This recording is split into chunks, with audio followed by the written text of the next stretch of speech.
The Adventures of Sam Spade, Detective. Brought to you by Wild Root Cream Oil Hair Tonic, the non-alcoholic hair tonic that contains lanolin. Wild Root Cream Oil. Again and again, the choice of men who put good grooming first.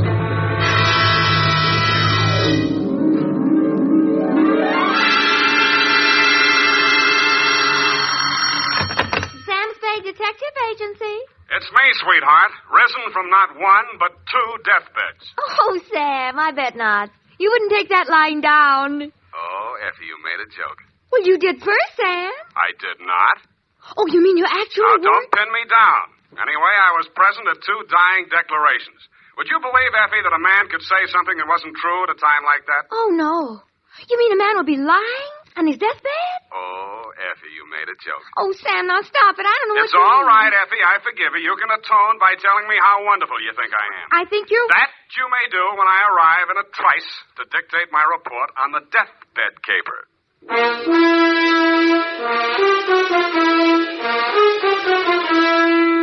Dashiell Hammett, America's leading detective fiction writer and creator of Sam Spade, the hard-boiled private eye, and William Spear, radio's outstanding producer-director of mystery and crime drama, join their talents to make your hair stand on end with the adventures of Sam Spade. Presented by the makers of Wild Root Cream Oil for the hair.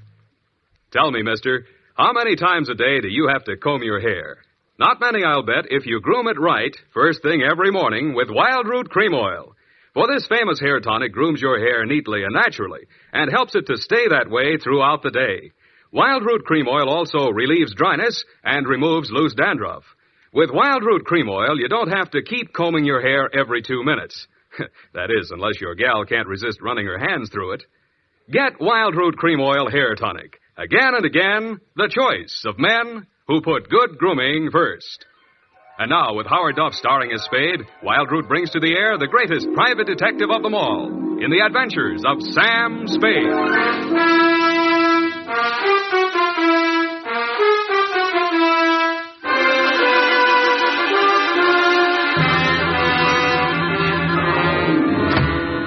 Many brave hearts are asleep in the deep. Sam, you're a sailor. Captain Sam, there's the brig for you. You got your logbook handy, gal? Oh, yes, Captain. So beware. Make it, that's awful deep.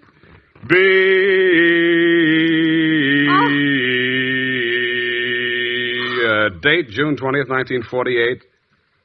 Where? Oh, Sam. I have no shame. To Marin County Sheriff's Office, San Rafael, California. Attention, Deputy Woodington from Samuel Spade, license number 17596. Subject, the deathbed caper. Dear Bill, the dawn came up like thunder out of Chinatown across the bay. In San Francisco, all we could see was fog. But on your side, it must have lifted briefly because somebody named Dan Starbuck managed to find his way to a phone booth, call me, and ask me to meet him at the 3rd Street Pier in Sausalito.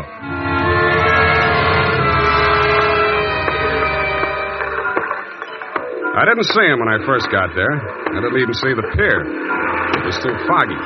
But in the glow of the neon lights in front of the Viking saloon, I saw a man who seemed to be waiting for somebody. He was a big guy with a good face, but plenty of worry on it. Mr. Spade? Yeah, Mr. Starbuck? Dan Starbuck. Come on down to the end of the pier. I'll explain as we go along. We gotta hurry. You act hot. You wanted for something? Well, not yet. What's the caper? Well, my brother's out there on his yacht, the Marguerite. He's dying. When he's dead, they may call it murder. I want to be there with a witness. That's you. In case he has anything to say about who did it. Who did? They think I did. Did you? Honestly, I don't know. It happened the night before last. I went out there to see him. We've hated each other for years. We've both been drinking, and we drank some more. Then there was a fight. I drew a blank somewhere. Next thing I knew, it was around midnight. I pulled myself together, went into his cabin. Gordon was lying there with his head all kicked. I realized I was covered with blood, and I was holding something in my hand, big glass paperweight. I dropped it. I got out of there fast and swam ashore. I planned to tell you a different story, but that's it. You want the job or not? You think you'll make a deathbed statement that'll clear you, and you want me for a witness? Yeah, that's it. You got a lot of guts. I'm hired. Good. Halverson? You down there? Halverson! Who's Halverson? He's a boatman. He'll row us out. Halverson! Hey, Nils! Donnie? Yeah. Is that you, Casino? Sure. Can I do you some favor? I want to go out to the Marguerite. I can't find Halverson anywhere. Well, I guess I can take you. Are you sure that Yeah, I'm sure. Sam Spade, Del Casino. He's the bosun of the Marguerite. Glad to meet you. Sam. Any friend of Danny's. Hey, listen, Danny, you sure you want to go out there? Any reason why he shouldn't? Well, it's up to him. In his place, I would be on a freighter for China, way out there where the fog is more thicker. No, it's all right, Casino. I know what I'm doing. Well, your friend, you excuse me, your name? Spade. Pardon me, I better ask. The police don't want you for nothing? Not yet, but don't make book on it. Push us clear, Danny. All right.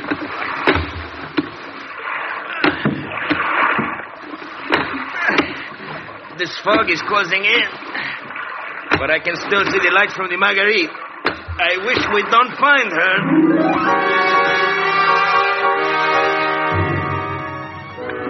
But we did.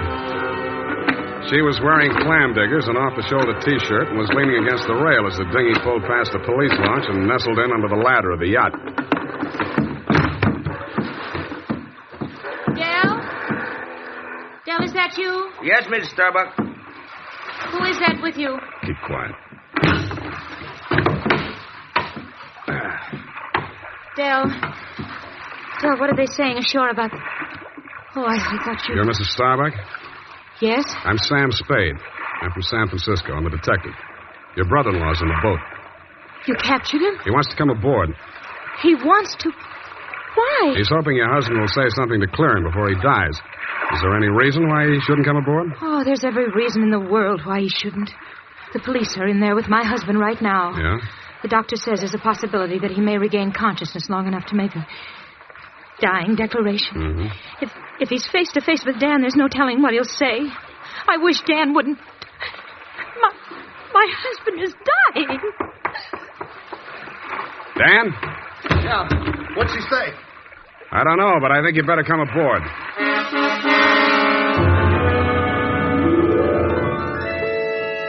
He seemed almost delighted as he swung his weight up out of the dinghy and climbed the ladder.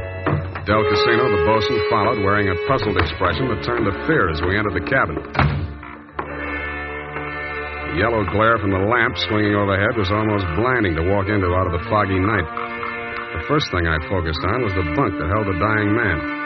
His head was heavily bandaged, his skin was chalk white, and his lips were beginning to turn blue. The room was tense with waiting.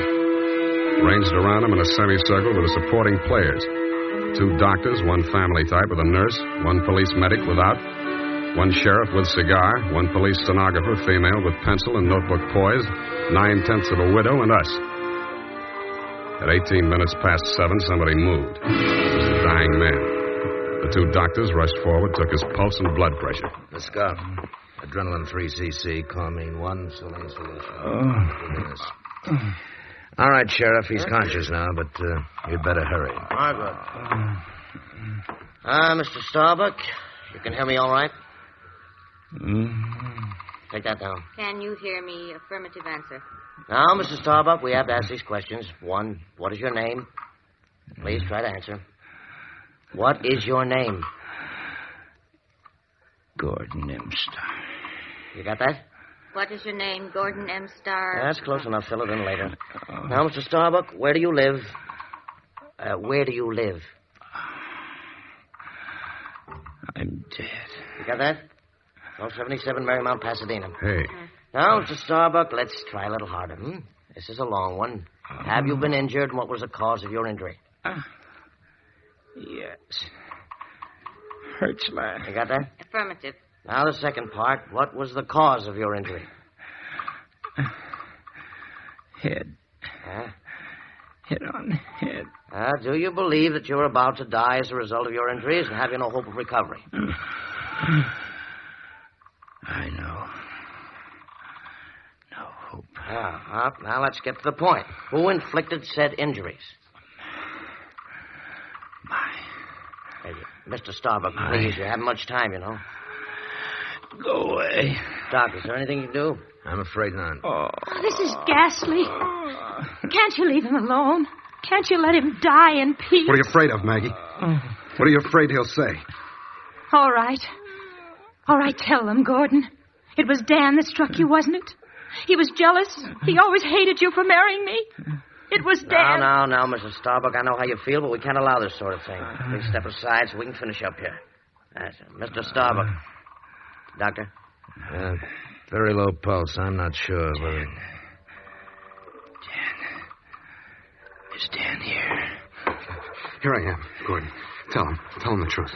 Do you identify this man, Mr. Starbuck? Yes. It's my brother. Dan. Yeah. You got that, brother Dan? He's the one. He's lying. Gordon, you know who did it. Why don't you tell the truth? What do you got to lose now? Nothing. I'm finished. You got that? You finished me. Gordon! Gordon, not yet. I'll come back. Doctor, can't you... He's dead. Well... Okay, Doc. Dennis Starbuck, it is my duty as sheriff of this county to take you into custody on suspicion of murder. And I must tell you that anything you say may be held against you. You'd better come along, too, Spade. Routine questioning, you know. Okay, Sheriff. And I don't think we'll need the handcuffs, will we, son? No, I'll go with you.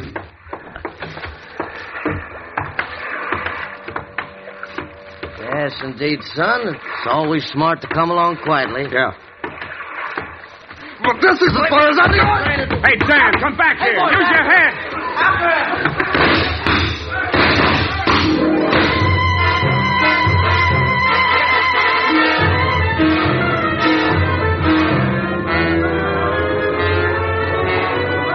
He only had one friend. He was the best friend in the world for a man on the land, the fog. The searchlights on the police launch spun frantically as the craft heeled around in a half circle to head him off. Instead of cutting the fog, the beams from the powerful lights bounced back from it and blinded the men behind them. After 10 minutes of that, they gave up. The sheriff had a theory. Don't worry. Between the fog and the currents, I doubt if we'll make it. We'll probably recover the body in the morning. And they did. But it wasn't Dan Starbuck's body. It was the bosun, Del Casino. And he was found in Richardson Bay, adrift in the dinghy from the Marguerite. Somebody had creased his skull with the same type blunt instrument that had been used on Gordon Starbuck. But Dell hadn't lived long enough to make a dying declaration.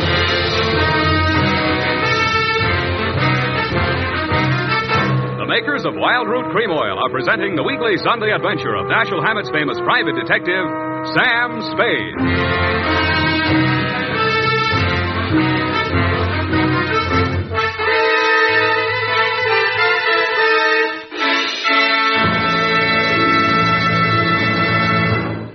Now, here's important news on good grooming. If you want the well-groomed look that helps you get ahead, socially and on the job, listen. Recently, thousands of people from coast to coast who bought Wild Root Cream Oil for the first time were asked, how does Wild Root Cream Oil compare with the hair tonic you previously used? The results were amazing. Better than 4 out of 5 who replied said they preferred Wild Root Cream Oil. And no wonder. It gives you the advantages that men consider most important. Wild Root Cream Oil grooms your hair neatly and naturally, relieves annoying dryness, and removes loose dandruff. What's more, non-alcoholic Wild Root Cream Oil is the only leading hair tonic that contains soothing lanolin that's like the oil of your skin. So ask for Wild Root Cream Oil Hair Tonic. Again and again, the choice of men who put good grooming first. By the way, smart girls use Wild Root Cream Oil, too, and mothers say it's grand for training children's hair.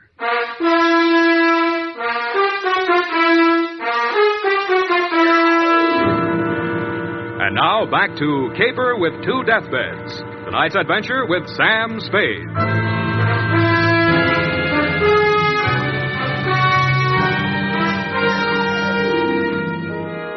The police theory of the Del Casino killing went something like this. Casino had shoved off in the dinghy to join in the search for Dan Starbuck, had rescued him, and been maced for his pains. Also found in the dinghy, but not as yet worked into the police theory, were 2 items. 1, a waterproof wallet containing the seaman's papers of one Nils Halverson. 2, a tattoo mark on the right bicep of the deceased. A small heart with a name in it, Maggie.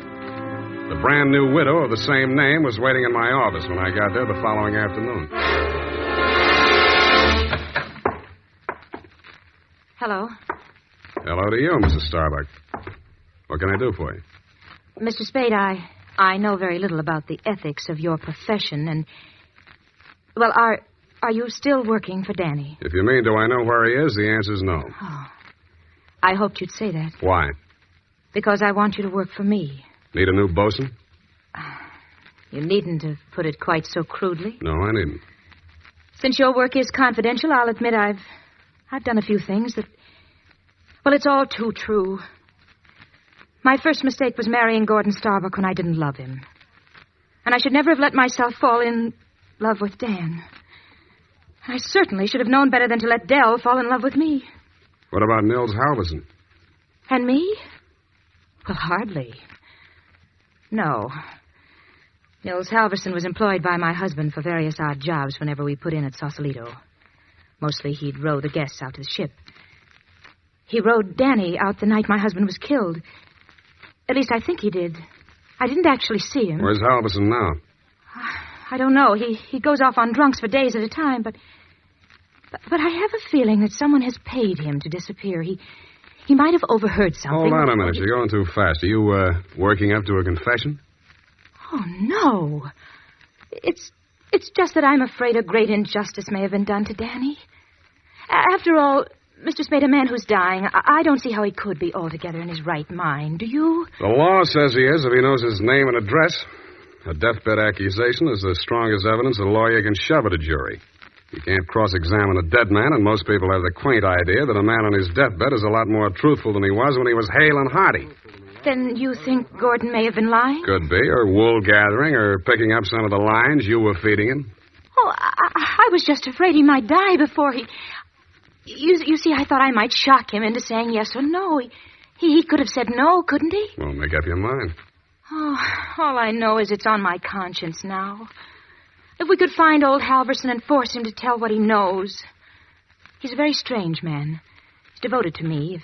If the police find him before I do, he might refuse to talk out of a mistaken loyalty. To you? Well, I meant if he thought I had anything to do with the... Well, he's very strange. I told you that. What makes you so sure he's alive? Why wouldn't he be? If I'd been the killer and he'd rode me to and from the scene of my crime, I'd see him secured in Davy Jones' locker. Fish feed, lobster bait, asleep in the deep. Will you work for me? I'll let you know.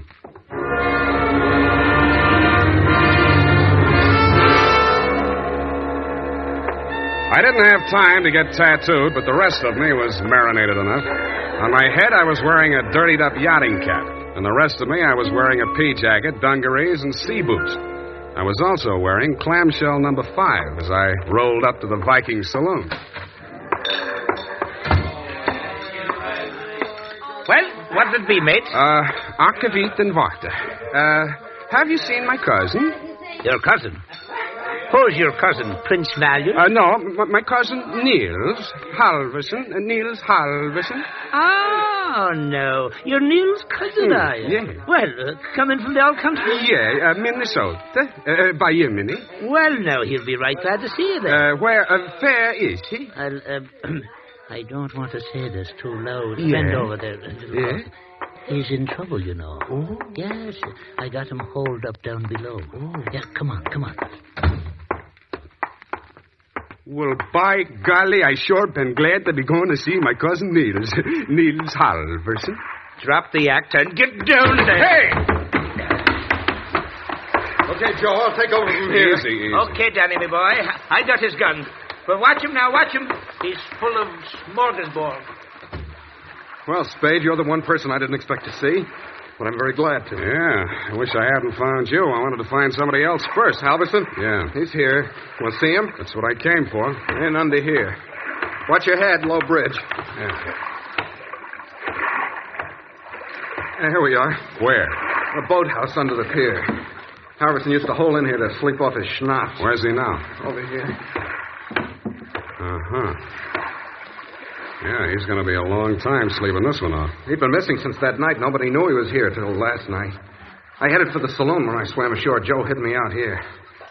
He could still talk then. What'd he say? I wrote it down here. But it's no help. Let's see it. It's just a jumbled word. Marguerite. Merry Christmas drink.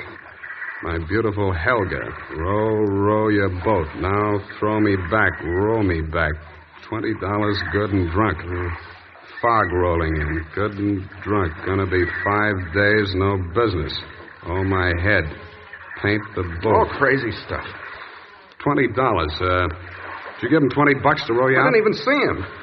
I swam out. My loving brother wouldn't have let me on board if he'd heard me arriving like a gentleman. $20. Did you frisk him? No. I'll have a look. Oh, I don't... Hey, wait. Uh-huh.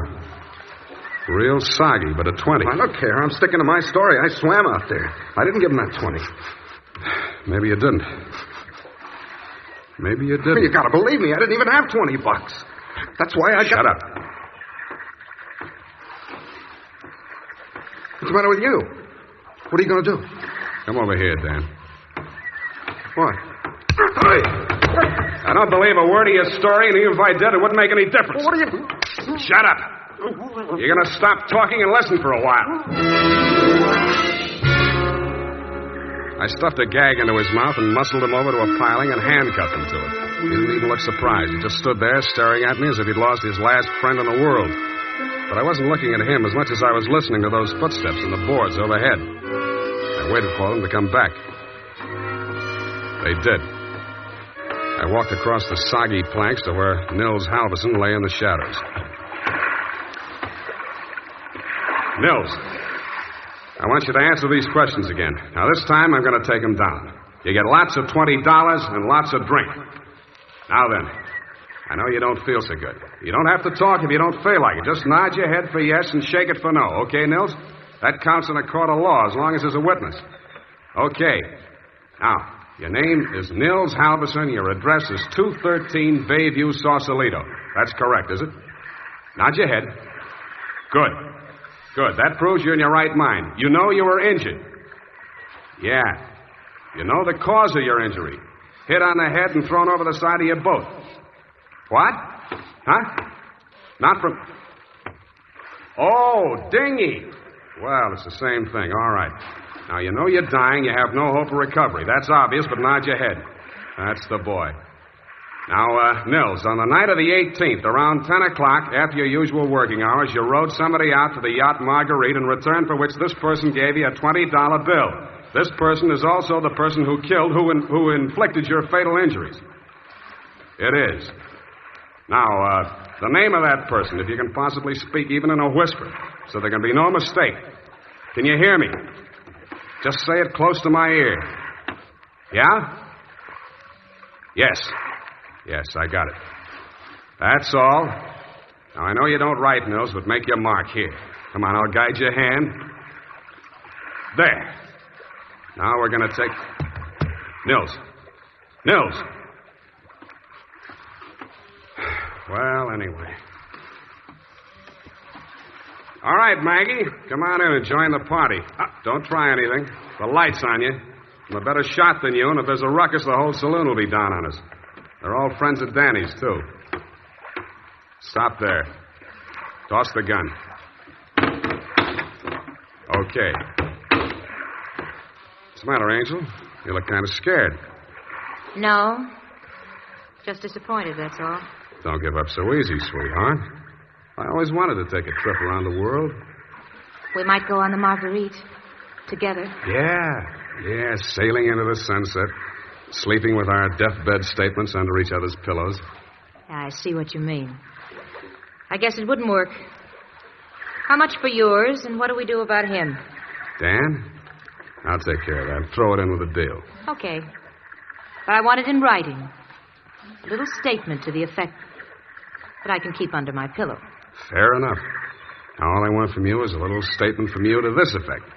That you, Marguerite Starbuck, employed Nils Halverson to row you out to the yacht on the night of the 18th, that you there overheard a quarrel between your husband and brother-in-law, and that taking advantage of said brother-in-law's inebriated condition, you sneaked up behind your husband, hit him with a paperweight, and decamped, leaving the murder weapon in Dan's hand. You then started back to shore in the dinghy, and realizing that the only witness who could testify you were aboard that night... All right. All right, I'll sign it. Okay. We'll have plenty of time to put in all the legal decorations later. I'm afraid we won't, baby. You're going to be spending all your available time at the Tehachapi and points west. What are you talking You about? just made a full confession in front of a witness. You heard it, didn't you, Dan? Every word. Oh, if I... Honest. An honest man. Well, I did tell a fib. Now, this is really going to hurt, I'm afraid, Maggie. You see, we didn't actually have any deathbed statement to match yours. No? No. Nils Halverson was a good deal too dead to have made a deathbed statement just now. He's been stiff for 12 hours.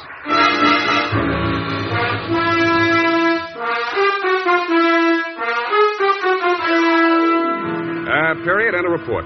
Well, Sam, I'll type this right up because then I'm leaving. Wait a minute, Effie. I had to do it that way. Don't you understand? Of course, Sam, I quite understand. But you object, huh?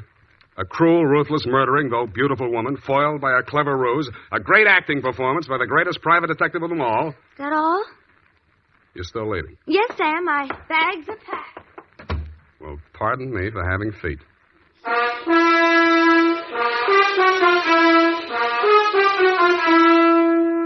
There's a reason, men. In fact, there are 5 big reasons why more men every day are turning to Wild Root Cream Oil for well-groomed hair. Wild Root Cream Oil grooms your hair neatly and naturally. Wild Root Cream Oil relieves dryness and removes loose dandruff. Wild Root Cream Oil is non-alcoholic and contains soothing lanolin. 5 big reasons why you, too, should join the millions with handsome, well-groomed hair. Why you should step up to your drug or toilet goods counter and ask for Wild Root Cream Oil. Get the big economy bottle and the handy new tube that's easy to pack when you travel and just right for the office or plant. Also, ask your barber for a professional application of Wild Root Cream Oil Hair Tonic. Again and again, the choice of men who put good grooming first. Well, here it is, Sam. Goodbye. Now, wait a minute, Effie. You can't leave like this, not without... Oh, all right. I'll talk to you while I'm putting my hat on. Well, can't you at least look at me? After all, you should give me a chance to justify... Sam, apparently you're laboring under an apprehension. Of course I am. Oh, boy, am I glad I picked the last in June and the first in July. What are you talking about? My vacation. Vacation? You just had a vacation a few months back. Well, Sam, that's a year. Well, if you want to take advantage of the legal technicality... No, Sam, don't say goodbye, man. Well, it's customary, I suppose. It's lucky that some of us keep our nose to the grindstone, our ear to the ground, an eye to the future. Huh? Television's just around the corner, you know. Oh, Sam. Come here, sweetheart. You look lovely in it. Come here. Have a wonderful time. Oh, Sam. Oh, Sam. Come here. Now, go on. You missed your train. Where are you going? The Los Sierras. Well, just so you don't go to Kanab, Utah. All right, Sam. You know best. Good night. Good night, Sierra Sue. Now, who can we get for that part next week?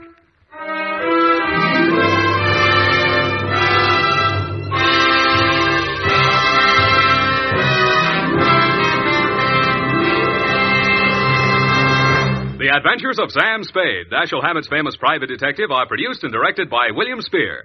Sam Spade is played by Howard Duff. Lorene Tuttle is Effie. The Adventures of Sam Spade are written for radio by Bob Tallman and Gil Dowd, with musical direction by Lud Gluskin. Join us again next Sunday when author Dashiell Hammett and producer William Spear join forces for another adventure with Sam Spade, brought to you by Wild Root Cream Oil. Again and again, the choice of men who put good grooming first. This is Dick Joy reminding you to get Wild Root Cream Oil, Charlie. It keeps your hair in trim. You see, it's non-alcoholic, Charlie. It's made with soothing lanolin. You better get Wild Root Cream Oil, Charlie. Start using it today. You'll find that you will have a tough time, Charlie. Keeping all the gals away. Hiya, Baldy. Get Wild Root right away. This is CBS, the Columbia Broadcasting System.